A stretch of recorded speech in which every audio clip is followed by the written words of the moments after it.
আসসালামু আলাইকুম। তোমরা সবাই কেমন আছো? আশা করি ভালোই আছো। তো চলো, ঘুম থেকে উঠে ব্রাশ করতে করতে চলে এলাম ছাদে।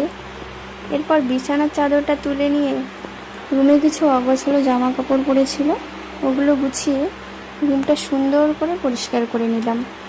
দেন জামা কাপড়গুলো এদিকে কেচে নিয়েছি। এরপর চলে এলাম রান্নাঘরে। রান্নাঘরটা সুন্দর করে পরিষ্কার নিয়ে ভাতটাও বসিয়ে দিয়েছি। মামামের যেহেতু আজকে স্কুল ছুটি ছিল, ওকে একটু তাড়াতাড়ি গোসল করে দিয়েছি। এদিকে আমার রান্নাটাও কমপ্লিটের দিকে। ঢেঁড়স ভাজা করেছি, আলু ভাজা, ডাল, এরকম গোল গোল আলু ভাজা কে কে খেতে পছন্দ করো কমেন্টে জানিও কিন্তু। এরপর মামের দুপুরের খাওয়া দাওয়াটাও কমপ্লিট হয়ে গেছে। মাম্মাম যেহেতু দুপুরে একদমই ঘুমাতে চায় না, তো মাম্মামের সঙ্গে কয়েকটা ভিডিও করে নিলাম। এভাবেই কেটে গেল আমার দিনটি। দেখা হবে পরের ব্লগে। টাটা, আল্লাহ হাফেজ।